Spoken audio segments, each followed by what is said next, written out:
ਅਗਲੀ ਖਬਰ ਵੱਲ ਚੱਲੀਏ। ਅੱਜ ਬੇ ਏਰੀਏ ਕੈਲੀਫੋਰਨੀਆ ਦੇ ਵਿੱਚ 3:13 ਦੇ ਉੱਤੇ 3.7 ਮੈਗਨੀਚਿਊਡ ਦਾ ਭੂਚਾਲ ਆਇਆ। ਲਗਭਗ ਸਾਰੇ ਹੀ ਬੇ ਏਰੀਏ ਦੇ ਵਿੱਚ ਇਸ ਨੂੰ ਫੀਲ ਕੀਤਾ ਗਿਆ। ਜੋ ਇਹਦਾ ਐਪੀ ਸੈਂਟਰ ਸੀਗਾ ਉਹ 11 ਮੀਲ ਈਸਟ ਆਫ ਜੋ ਸੈਨੋਜ਼ੇ ਆ ਉੱਥੇ ਸੀਗਾ। ਯੂਐਸ ਜੀਓਲੋਜੀਕਲ ਸਰਵੇ ਦੇ ਮੁਤਾਬਕ ਕਿਸੇ ਤਰ੍ਹਾਂ ਦੀ ਕੋਈ ਡੈਮੇਜ ਦੀ ਰਿਪੋਰਟ ਨਹੀਂ ਆਈ ਹੈਗੀ। San Francisco, Berkeley, even Santa Cruz ਤੱਕ ਲੋਕਾਂ ਨੇ ਇਸ ਭੁਚਾਲ ਨੂੰ ਫੀਲ ਕੀਤਾ ਹੈਗਾ। ਪਿਛਲੇ ਕੁਝ ਕੁ ਮਹੀਨਿਆਂ ਤੋਂ ਕਾਫੀ ਜ਼ਿਆਦਾ ਐਕਟੀਵਿਟੀ ਭੁਚਾਲ ਦੀ ਕੈਲੀਫੋਰਨੀਆ ਦਾ ਜੋ ਈਸਟ ਸੈਨੋਜ਼ੇ ਵਾਲਾ ਏਰੀਆ ਆ ਇਸ ਏਰੀਆ 'ਚ ਕਾਫੀ ਹੋ ਰਹੀ ਹੈਗੀ ਆ।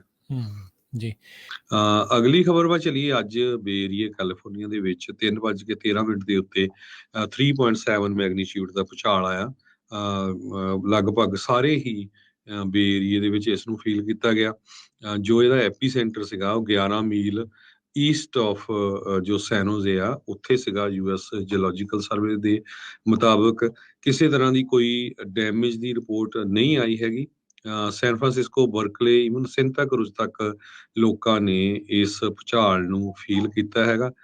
ਪਿਛਲੇ ਕੁਝ ਕੁ ਮਹੀਨਿਆਂ ਤੋਂ ਕਾਫੀ ਜ਼ਿਆਦਾ ਐਕਟੀਵਿਟੀ ਭੁਚਾਲ ਦੀ ਕੈਲੀਫੋਰਨੀਆ ਦਾ ਜੋ ਈਸਟ ਸੈਨੋਜ਼ੇ ਵਾਲਾ ਏਰੀਆ ਆ ਇਸ ਏਰੀਆ 'ਚ ਕਾਫੀ ਹੋ ਰਹੀ ਹੈਗੀ ਆ।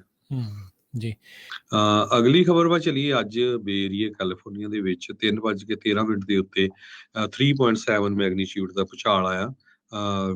ਲਗਭਗ ਸਾਰੇ ਹੀ ਬੇ ਏਰੀਏ ਦੇ ਵਿੱਚ ਇਸ ਨੂੰ ਫੀਲ ਕੀਤਾ ਗਿਆ।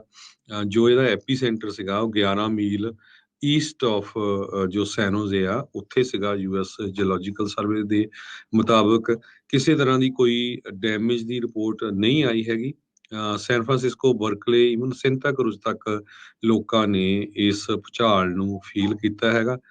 ਪਿਛਲੇ ਕੁਝ ਕੁ ਮਹੀਨਿਆਂ ਤੋਂ ਕਾਫੀ ਜ਼ਿਆਦਾ ਐਕਟੀਵਿਟੀ ਭੁਚਾਲ ਦੀ ਕੈਲੀਫੋਰਨੀਆ ਦਾ ਜੋ ਈਸਟ ਸੈਨੋਜ਼ੇ ਵਾਲਾ ਏਰੀਆ ਆ ਇਸ ਏਰੀਆ 'ਚ ਕਾਫੀ ਹੋ ਰਹੀ ਹੈਗੀ ਆ।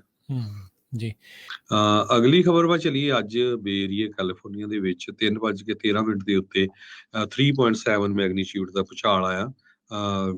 ਲਗਭਗ ਸਾਰੇ ਹੀ ਬੇ ਏਰੀਏ ਦੇ ਵਿੱਚ ਇਸ ਨੂੰ ਫੀਲ ਕੀਤਾ ਗਿਆ। ਜੋ ਇਹਦਾ ਐਪੀ ਸੈਂਟਰ ਸੀਗਾ ਉਹ 11 ਮੀਲ ਈਸਟ ਆਫ ਜੋ ਸੈਨੋਜ਼ੇ ਆ ਉੱਥੇ ਸੀਗਾ। ਯੂਐਸ ਜੀਓਲੋਜੀਕਲ ਸਰਵੇ ਦੇ ਮੁਤਾਬਕ ਕਿਸੇ ਤਰ੍ਹਾਂ ਦੀ ਕੋਈ ਡੈਮੇਜ ਦੀ ਰਿਪੋਰਟ ਨਹੀਂ ਆਈ ਹੈਗੀ। San Francisco, Berkeley, even Santa Cruz ਤੱਕ ਲੋਕਾਂ ਨੇ ਇਸ ਭੁਚਾਲ ਨੂੰ ਫੀਲ ਕੀਤਾ ਹੈਗਾ। ਪਿਛਲੇ ਕੁਝ ਕੁ ਮਹੀਨਿਆਂ ਤੋਂ ਕਾਫੀ ਜ਼ਿਆਦਾ ਐਕਟੀਵਿਟੀ ਭੁਚਾਲ ਦੀ ਕੈਲੀਫੋਰਨੀਆ ਦਾ ਜੋ ਈਸਟ ਸੈਨੋਜ਼ੇ ਵਾਲਾ ਏਰੀਆ ਆ ਇਸ ਏਰੀਆ 'ਚ ਕਾਫੀ ਹੋ ਰਹੀ ਹੈਗੀ ਆ। ਜੀ ਅਗਲੀ ਖਬਰ ਵੱਲ ਚੱਲੀਏ। ਅੱਜ ਬੇ ਏਰੀਏ ਕੈਲੀਫੋਰਨੀਆ ਦੇ ਵਿੱਚ 3:13 ਦੇ ਉੱਤੇ 3.7 ਮੈਗਨੀਚਿਊਡ ਦਾ ਭੂਚਾਲ ਆਇਆ।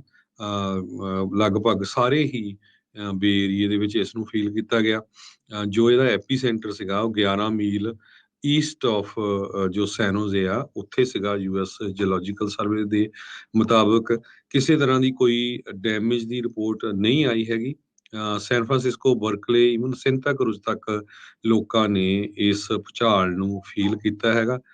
ਪਿਛਲੇ ਕੁਝ ਕੁ ਮਹੀਨਿਆਂ ਤੋਂ ਕਾਫੀ ਜ਼ਿਆਦਾ ਐਕਟੀਵਿਟੀ ਭੁਚਾਲ ਦੀ ਕੈਲੀਫੋਰਨੀਆ ਦਾ ਜੋ ਈਸਟ ਸੈਨੋਜ਼ੇ ਵਾਲਾ ਏਰੀਆ ਆ ਇਸ ਏਰੀਆ 'ਚ ਕਾਫੀ ਹੋ ਰਹੀ ਹੈਗੀ ਆ। ਜੀ